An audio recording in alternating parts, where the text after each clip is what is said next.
খাদ্য নিরাপত্তায় জাতিসংঘে প্রধানমন্ত্রীর ৫ দফা, ধনী দরিদ্রের ভ্যাকসিন বৈষম্য দূর করার আহ্বান। আজ সাধারণ পরিষদের অধিবেশনে ভাষণ দেবেন বাংলায়। এবং জার্মানিতে চলছে জাতীয় নির্বাচনের শেষ মুহূর্তের প্রচারণা। চ্যান্সেলর পদে হাড্ডাহাড্ডি লড়াইয়ের আভাস, একক সংখ্যা গরিষ্ঠতা পাওয়া নিয়ে শঙ্কা।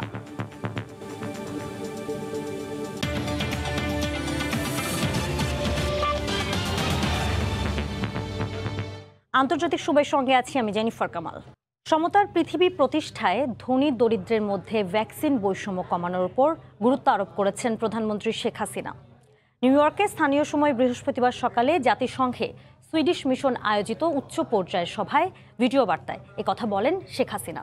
পরে খাদ্য সংক্রান্ত উচ্চ পর্যায়ের বৈঠকে প্রধানমন্ত্রী স্থিতিশীল খাদ্য ব্যবস্থা গড়ে তোলার আহ্বান জানিয়ে ৫ দফা প্রস্তাব দেন। এদিকে আজ সাধারণ পরিষদের অধিবেশনে বাংলায় ভাষণ দেবেন তিনি।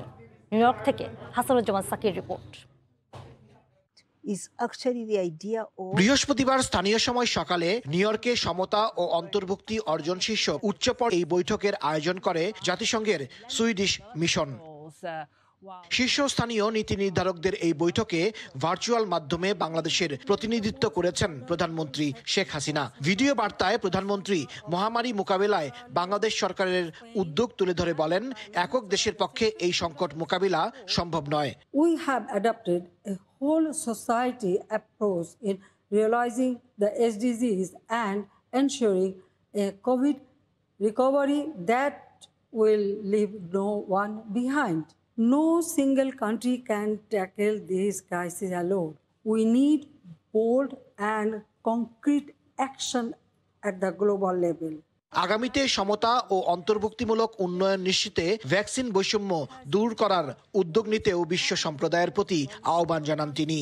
The most urgent call of the hour is to eliminate vaccine divides between the rich and the poor. পরে মহাসচিব অ্যান্তনিও গুতেরেজের আমন্ত্রণে জাতিসংঘ ফুড সিস্টেম সামিটে ভার্চুয়ালি যোগ দেন প্রধানমন্ত্রী। বাংলাদেশের খাদ্য নিরাপত্তা অর্জনের গল্প বিশ্ববাসীকে জানিয়ে শেখ হাসিনা বলেন, স্থিতিশীল খাদ্য ব্যবস্থা গড়তে উন্নয়নশীল দেশগুলোর জন্য পর্যাপ্ত সহায়তার ব্যবস্থা থাকতে হবে। Bangladesh has become self-sufficient in food production from a food deficit country for ensuring resilient food system globally. Research, investment, and advanced technology sharing for agriculture development. Increase funding for developing countries for achieving sustainable food system.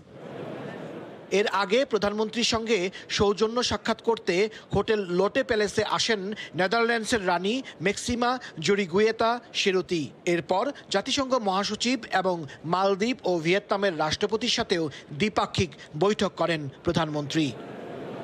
যুক্তরাষ্ট্রের new ইয়র্কের স্থানীয় সময় ২৪ September শুক্রবার জাতিসংঘে ব্যস্ততম সময় অতিবাহিত করবেন প্রধানমন্ত্রী শেখ হাসিনা। এদিন ৭৬তম সাধারণ পরিষদে বাংলায় বক্তব্য রাখবেন তিনি।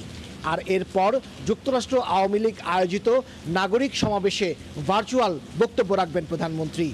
আর এর মধ্য দিয়েই প্রধানমন্ত্রী শেখ হাসিনার জাতিসংঘ ঘিরে আনুষ্ঠানিক কর্মসূচি শেষ হবে। হাসানুজ্জামান সাকি, সময় সংবাদ, জাতিসংঘ সদর দপ্তর, নিউ ইয়র্ক। প্রধানমন্ত্রী শেখ হাসিনার নেতৃত্বে বাংলাদেশ যেভাবে এগিয়ে যাচ্ছে তাতে সেদিন আর বেশি দূরে নয় যেদিন উন্নত দেশগুলোর সঙ্গে উচ্চারিত হবে লাল সবুজের বাংলার নাম। উন্নয়নের সব সূচকেই বাংলাদেশ এখন এক বিস্ময়। মার্কিন বিশ্লেষকরা বিষয়টি শুধু স্বীকারই করছেন না, তারা বলছেন দারিদ্র দূরীকরণ, মাথাপিছু আয় বৃদ্ধি, নারীর অধিকার প্রতিষ্ঠা সহ নানা ক্ষেত্রে বাংলাদেশ অভাবনীয় সাফল্য অর্জন করেছে। যুক্তরাষ্ট্র থেকে লস্কর মামুনের রিপোর্ট। ২০৩০ সালের মধ্যে জাতিসংঘ ঘোষিত টেকসই উন্নয়ন লক্ষ্যমাত্রা এসডিজি অর্জন নিয়ে গেল সোমবার যুক্তরাষ্ট্রের নিউ ইয়র্কে ভার্চুয়াল নবম বার্ষিক আন্তর্জাতিক সম্মেলনে অংশ নেন প্রধানমন্ত্রী শেখ হাসিনা। সম্মেলনে প্রধানমন্ত্রীর ভূয়সী প্রশংসা করেন ইউএন সাস্টেইনেবল ডেভেলপমেন্ট সলিউশনস নেটওয়ার্কের প্রেসিডেন্ট, যুক্তরাষ্ট্রের বিশিষ্ট উন্নয়ন অর্থনীতিবিদ জেফ্রি স্যাক্স। তিনি বলেন, ২০১৫ সাল থেকে ২০২০ সাল পর্যন্ত বাংলাদেশ বেশিরভাগ ক্ষেত্রেই অগ্রগতিতে বিশ্বে প্রথম হয়েছে।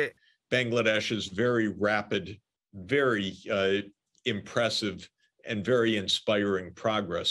এলডিসি ক্যাটাগরি থেকে উত্তরণের জন্য মাথাপিছু আয়, মানব সম্পদ ও অর্থনৈতিক ভঙ্গুরতা এই 3টি সূচকের যে কোনো দুটি অর্জনের শর্ত থাকলেও বাংলাদেশ 3টি সূচকের মানদণ্ডেই উন্নীত হয়। বঙ্গবন্ধু কন্যা শেখ হাসিনার নেতৃত্বে বাংলাদেশ যে অদম্য গতিতে এগিয়ে যাচ্ছে আজ তা বিশ্ব স্বীকৃত। জাতিসংঘের অর্থনৈতিক ও সামাজিক কাউন্সিলের মানদণ্ড অনুযায়ী উন্নয়নশীল দেশ হতে একটি দেশের মাথাপিছু আয় হতে হয় কমপক্ষে $1230 মার্কিন। সেখানে বাংলাদেশের মাথাপিছু আয় এখন $2200 বেশি। দেশে দারিদ্র্যের হার বিস্ময়করভাবে হ্রাস পেয়েছে, কমেছে অতি দরিদ্রতার হার। বাংলাদেশের গ্রামীণ অর্থনীতিতেও বইছে পরিবর্তনের হাওয়া। দীর্ঘমেয়াদী পরিকল্পনা, এমডিজি অর্জন, এসডিজি বাস্তবায়ন সহ শিক্ষা, স্বাস্থ্য, লিঙ্গ সমতা, কৃষি, দারিদ্র্যসীমা হ্রাস, গড় আয়ু বৃদ্ধি, রপ্তানিমুখী শিল্পায়ন, 100টি বিশেষ অর্থনৈতিক অঞ্চল, তথ্য প্রযুক্তি, বিদ্যুৎ, বঙ্গবন্ধু স্যাটেলাইট 1 উৎক্ষেপণ, পোশাক শিল্প, ওষুধ শিল্প, রপ্তানি আয় বৃদ্ধি সহ নানা অর্থনৈতিক সূচকে দেশ এগিয়ে যাচ্ছে দ্রুত গতিতে। পদ্মা সেতু, রূপপুর পারমাণবিক বিদ্যুৎ কেন্দ্র, পায়রা গভীর সমুদ্র বন্দর, ঢাকা মেট্রো রেল সহ দেশের মেগা প্রকল্পসমূহ বাস্তবায়িত হচ্ছে। নোবেল বিজয়ী ভারতীয় অর্থনীতিবিদ অমর্ত্য সেনের মতে কিছু কিছু ক্ষেত্রে বিশ্বকে চমকে দেওয়ার মতো সাফল্য আছে বাংলাদেশের। এর মধ্যে শিক্ষা সুবিধা, নারীর ক্ষমতায়ন, মাতৃ ও শিশু মৃত্যু হার ও জন্মহার কমানো, গরিব মানুষের স্বাস্থ্য সুবিধা দেয়া এবং শিশুদের টিকা কার্যক্রম অন্যতম। বাংলাদেশ এখন উন্নয়নের পথিকৃৎ, একথা স্বীকার করছেন সকলে। এই যুক্তরাষ্ট্রে উন্নয়নের উদাহরণ হিসাবে নেওয়া হচ্ছে বাংলাদেশের নাম। এতে করে উন্নত আর সমৃদ্ধির পথে আরও এক ধাপ এগিয়েছে বাংলাদেশ। লস্কর আল মামুন, সময় সংবাদ, যুক্তরাষ্ট্র। জার্মানিতে 20তম জাতীয় নির্বাচনের দুদিন আগে জমে উঠেছে শেষ মুহূর্তের প্রচারণা। জনমত জরিপে এখন পর্যন্ত এগিয়ে আছেন সোশ্যাল ডেমোক্রেটিক দল এসপিডির ওলাফ শলস। তার নিকটতম প্রতিদ্বন্দ্বী বর্তমান ক্ষমতাসীন সরকার সিডিইউর আর্মিন লাশেত।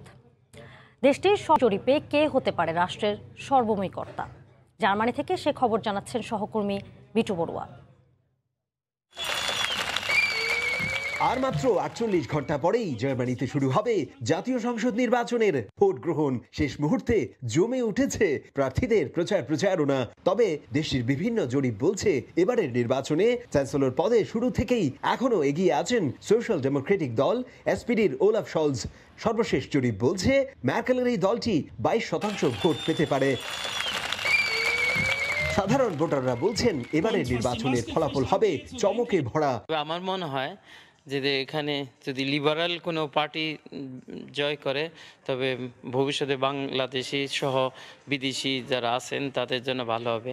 জার্মানির জাতীয় সংসদের নিয়ম অনুযায়ী 598টি আসনের অর্ধেক অর্থাৎ 299টি আসনের সদস্যরা সরাসরি ভোটে নির্বাচিত হয়ে থাকেন, আর বাকি অর্ধেক সদস্য নির্বাচিত হবেন সারা দেশে দলের প্রাপ্ত ভোটের শতকরা হিসেবে।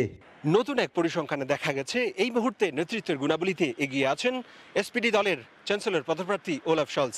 আবার আন্তরিকতা কিংবা মানবিকতার গুণে এই মুহূর্তে সবার উপরে অবস্থান করছে সিডিইউ থেকে চ্যান্সেলর পদপ্রার্থী আর্মিন লাশেত। সব মিলিয়ে কে হাসবেন বিজয়ের শেষ হাসি সেটি জানা যাবে আগামী 27 সেপ্টেম্বর। জার্মানি থেকে বিটু বড়ুয়া, সময় সংবাদ। সুইজারল্যান্ডের সীমান্তে অবস্থিত মন্তো সালেব উপত্যকা ফ্রান্সের অন্তর্ভুক্ত হলেও সুইজারল্যান্ডের জেনেভায় ঘুরতে আসা পর্যটকদের অধিকাংশই ভূপৃষ্ঠ থেকে 4500 ফুটের বেশি উঁচু এই উপত্যকাটিতে ভিড় করেন। সুইজারল্যান্ডের সীমান্তবর্তী এই উপত্যকা ঘুরে এসে বিস্তারিত জানাচ্ছেন লুৎফুর রহমান বাবু। মন্টসলেব উপত্যকা ফ্রান্সের অন্তর্ভুক্ত হলেও সুইজারল্যান্ডের জেনেভায় ভ্রমণ করতে আসা পর্যটকদের অধিকাংশই এই উপত্যকা বেড়াতে আসেন।